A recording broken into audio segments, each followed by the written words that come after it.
裹上蛋糕卷的面，你觉得看起来像什么呢？有点像彩虹啊，只是比较夸张一点，有黑色的。加了南瓜、木炭跟辣椒，让苏颂恩的彩虹面像极了叛逆的少女。家族在关西制面85年，传统市场饱和之后，大厂销价竞争，第3代接班人只好再突破创新。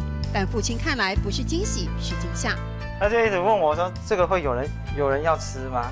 疑惑其实是最大卖点，色彩缤纷鲜艳，成了年轻族群跟小朋友的最爱。我们这个面是创造出新的客源，灵感来自蔬菜面，结合了关西特产。苏颂恩希望让客人一次享受1道菜，但仙草的颜色灰卖相不好，墨鱼成本又太高，番茄容易褪色，只好反复尝试。客人再回去煮之后会完全退掉，变成会被客人骂说：“哎，怎么没有加你所讲的那些原料？”最初的七彩梦在现实成本考量下折中，花费1年才研发成功，也申请了专利，在批评中求进步。我就是边试边卖啊，边被客人抱怨，然后边改进。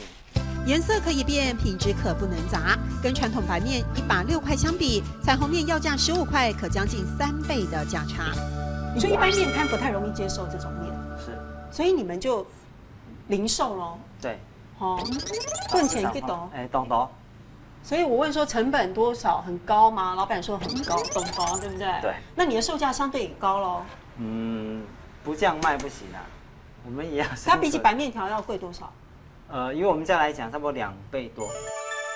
都说老店要有新思维，已经85年岁月传承第3代的关西扁面，真的在第3代的手中玩出了彩色的世界，同时提供一种可能，一碗面可以色香味面面俱到。